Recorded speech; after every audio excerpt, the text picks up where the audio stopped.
مسلمان اور بھی بہت برے ہیں، بڑے عیاش ہیں، بڑے بدماش ہیں، لیکن جتنی منافق قوم مسلمانہ نے پاکستان کی ہے، دنیا میں کوئی دوسری قوم اتنی منافق نہیں۔ جھوٹ، وعدہ خلافی، جیب کٹنا، خیانتیں کرنا، سکینڈلز، اب وہ بلینز کے ہیں، کروڑوں کے ہیں، یہ جتنے آپ کے ہاں ہو رہے ہیں دنیا میں آپ کو کہیں نہیں ملیں گے۔ کسی مسلمان ملک کے اندر کوئی مسلمان قوم آپ کا مقابلہ ان کاموں میں نہیں کر سکتی۔ مجھے جو افسوس ہے وہ یہ ہے کہ ہمارے تمام مفکرین، تمام تجزیہ نگار، تمام مبصرین، ہم اپنی صورتحال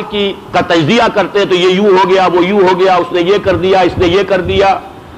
ہماری ساری توجہات جو ہے وہ ظاہری قانون کے اوپر ہے، وہ سنت اللہ، وہ جو پس پردہ مشیت ایزدی کار فرما ہے، وہ جو قانون خداوندی ہے، اس کا کہیں کوئی تذکرہ نہیں۔ حالانکہ یہ ساری چیزیں یہ صرف ظواہر ہیں، اصل سبب یہ ہے، 100 اسباب کا ایک سبب در حقیقت یہ ہے کہ ہم نے اللہ سے خلاف ورزی کی ہے اپنے عہد کی، اور اس کی سزا پا رہے ہیں دونوں شکلوں میں۔ لہذا اب اس کا علاج کیا ہوگا؟ ظاہر بات ہے تشخیص ہی کے اوپر تجویز ہوتی ہے، دار و مدار اسی پر ہوگا۔ اصل مرض وہ ہے تو اصل علاج یہ ہے، ایک لفظ میں اس کو کہیں گے تو توبہ،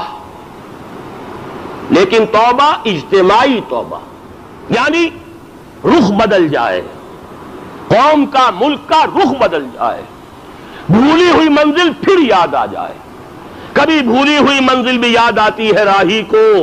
کاش کہ وہ صورتحال ہو جائے، ہم پر پشیمانی ہو کہ ہم سے خطا ہوئی ہے،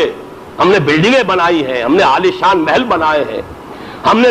کارخانے بنا لیے ہیں، ہم نے یہ بنا لیا ہے، ہم نے وہ بنا لیا ہے، لیکن جس کام کے لیے یہ ملک قائم کیا تھا ہم نے اس کی طرف پیش رفت نہیں کی۔